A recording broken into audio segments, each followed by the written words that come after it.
Muito bom dia para você que começa a sua terça-feira comigo aqui no canal do Leste, tomando seu café da manhã, saindo de casa, indo para o trabalho, tá no transporte. O importante é estar sempre muito bem informado sobre o Fluminense, sobre tudo que interessa ao Fluminense neste período de Copa do Mundo que está chegando aí na próxima quinta-feira, abertura da Copa do Mundo de 2026, mas a gente vai seguir por aqui trabalhando para deixar você muito bem informado. Afinal de contas, tem muita coisa para acontecer fora de campo nesses próximos dias. E hoje eu começo com essa informação aqui, por exemplo. Olha só que coisa linda, espetacular. Por unanimidade, com apoio dos grandes, Rubens Lopes é reeleito presidente da FERJ. Que novidade, né? Que surpresa. Rubens Lopes era candidato único pela chapa pelo Futuro Futebol do Rio. Recebeu os 91 votos possíveis, permanece no poder durante o quadriênio que vai de 2027 até 2031. Reeleito, Rubens Lopes ocupa a presidência desde 2007. Ele que é médico de formação, ex-presidente do Bangu, sucedeu Eduardo Viana, o caixa d'água, que ficou 22 anos no posto e faleceu em 2006. E com essa vitória, o Rubens Lopes vai ultrapassar o tempo de cargo do caixa d'água. E aí você vai dizer, primeira coisa muito democrática, né? A gente vê uma chapa única na FERJ, com muitas mudanças de comando, só que não. E aí você pode dizer, pô, mas só tinha essa chapa, vai fazer o que também, Lessa? Não tem candidato? Os 4 grandes clubes do Rio mandaram representantes. Matheus Montenegro foi representando o Fluminense, ele e o coordenador administrativo Marcelo Penha, e o candidato, Rubens Lopes, recebeu, o Rubinho, o apoio dos 4 grandes clubes do Rio de Janeiro. E aqui cita os outros também da Série A2, Série C, porque você tem a opção, não tem opção para votar, mas olha só, eu não apoio aqui a sua candidatura não, eu não apoio a sua chapa. Ninguém faz isso, né? Pois bem, então meus amigos, depois, é só mais uma vez, vale a gente registrar isso, porque o torcedor fica puto, porque muitas vezes o torcedor é desrespeitado, a gente é desrespeitado, o campeonato carioca por muitas vezes é muito maltratado, quase sempre, mas a gente sabe quem normalmente é privilegiado e quem é beneficiado. Então não adianta depois reclamarem. A gente pode reclamar, a gente não está lá para assinar, a gente não está no dia a dia, a gente não está apoiando nem eu e nem você. Então a gente pode reclamar. Mas diretoria, dirigentes, eles não podem reclamar de nada. Eles têm que aplaudir quando forem prejudicados, quando forem mais uma vez subjugados, quando o rival for beneficiado, tem que todo mundo bater palma. Já que, né, pelo jeito, todos apoiam, todos acham um grande trabalho, um excelente trabalho, e que é normal uma federação de futebol da importância do Rio de Janeiro não ter um concorrente sequer para tentar desbancar o Rubinho. Deve ser algo muito orgânico, muito natural. Uma federação desse tamanho, com essa relevância, não ter sequer uma pessoa para concorrer com o Rubens Lopes. E todos apoiam isso e acham natural. Então depois não adianta chorar. E olha, não é nem um ataque direto, não é atacar o Rubinho para atacar, não. Não estou nem fazendo juízo de valor do trabalho dele como presidente da FERJ. O que não entra na minha cabeça, na minha mente, é não ter um candidato para concorrer num processo democrático a esse cargo aqui no Rio de Janeiro. Realmente eu não consigo conceber e acreditar que isso é algo normal ou querer forçar uma normalidade nesse sentido. Realmente para mim não vai colar. Então teremos aí mais 4 anos de Rubens Lopes e ele ficará até quando quiser, até quando morrer, porque é isso que aconteceu com o Caixa d'Água e é a mesma coisa que vai acontecer com o Rubens Lopes. Então, parabéns a todos os envolvidos.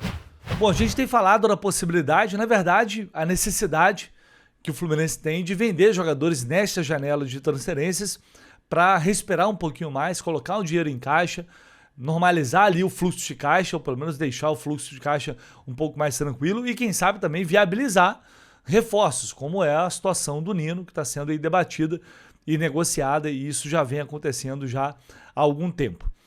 E eu olho para esse elenco atual, porque vamos lá, se você faz contratações caras e elas não te dão o retorno esperado, você tem um problema.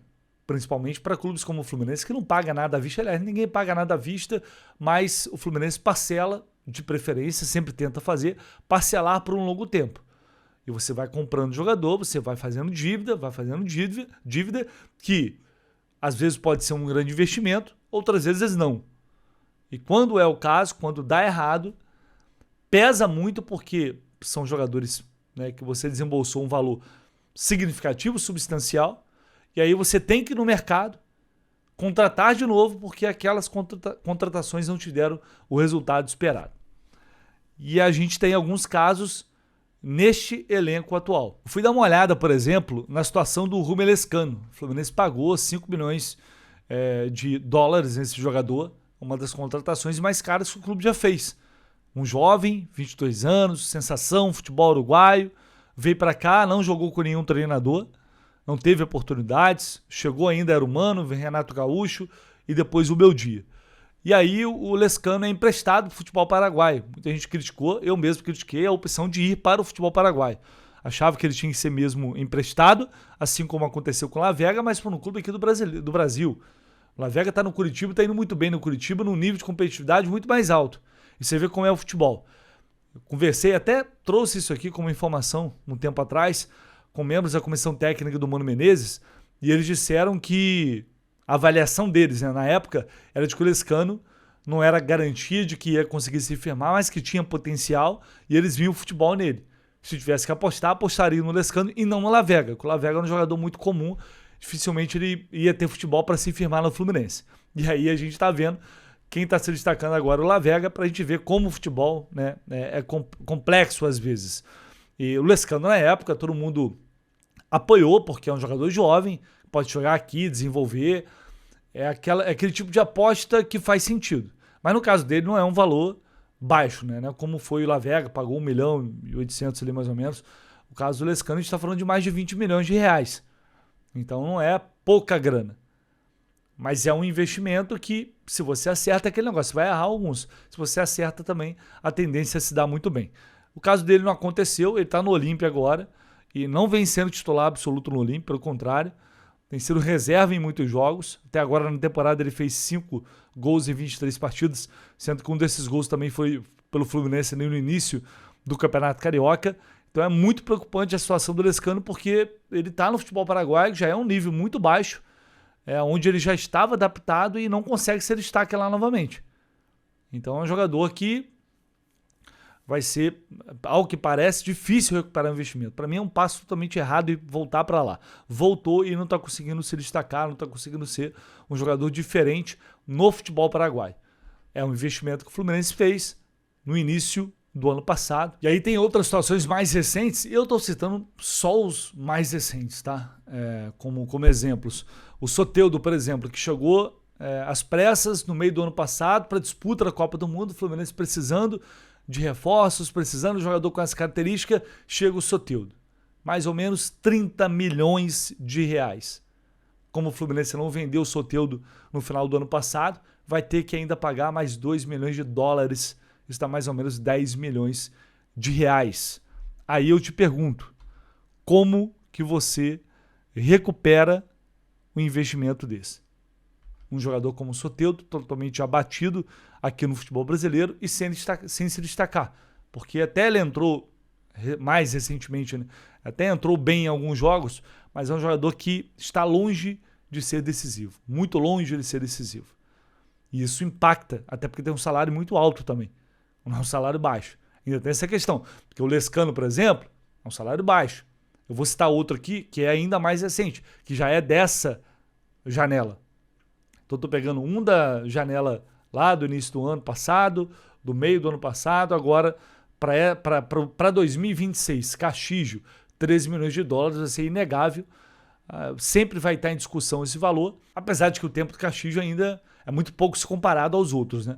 Ele tem pouco tempo de clube, mas acho extremamente improvável, pelo que ele demonstrou até agora, que ele consiga, dentro de campo, justificar esse valor altíssimo.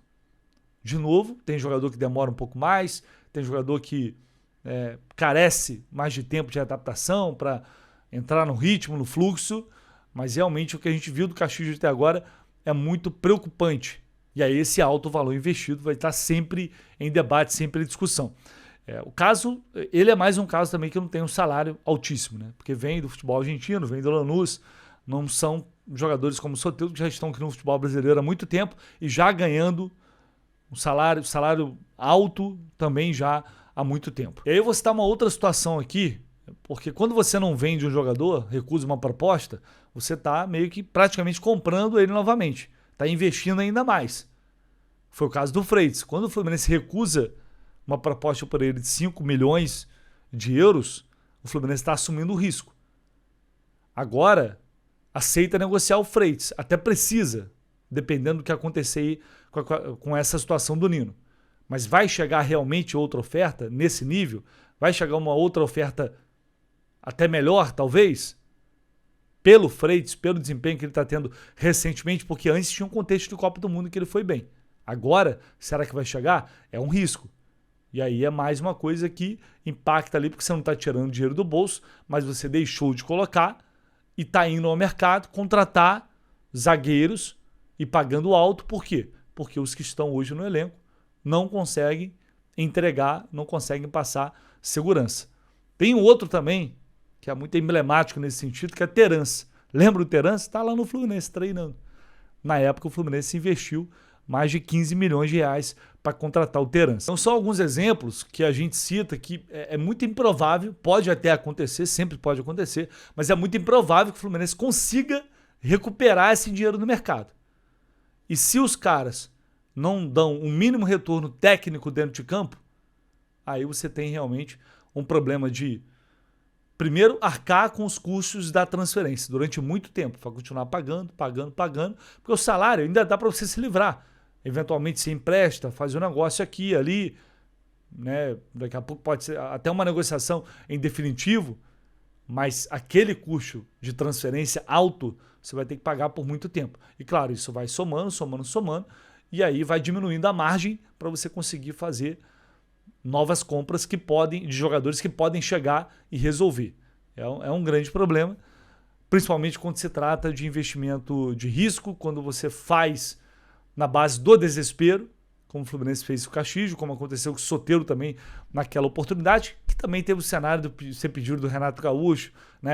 A bela herança que o Renato Gaúcho também deixou no Fluminense. Mas é isso, algumas apostas fazem sentido, o caso do Lescano, por exemplo, outras não fazem o menor sentido e a gente sabia que a chance de dar errado é bem maior do que de dar certo, como principalmente no caso do Soteldo. Mas é desse jeito que o Fluminense vai ter que passar por cima dessas complicações financeiras, principalmente, para tentar consertar o que não foi resolvido durante as últimas janelas, agora nesta atual, para chegar no segundo semestre com um time mais forte, mais equilibrado, para a gente continuar sonhando com o título. Valeu, pessoal, deixa aí o seu like, se inscreva no canal, o seu comentário. Tamo junto, um abraço, vamos que vamos.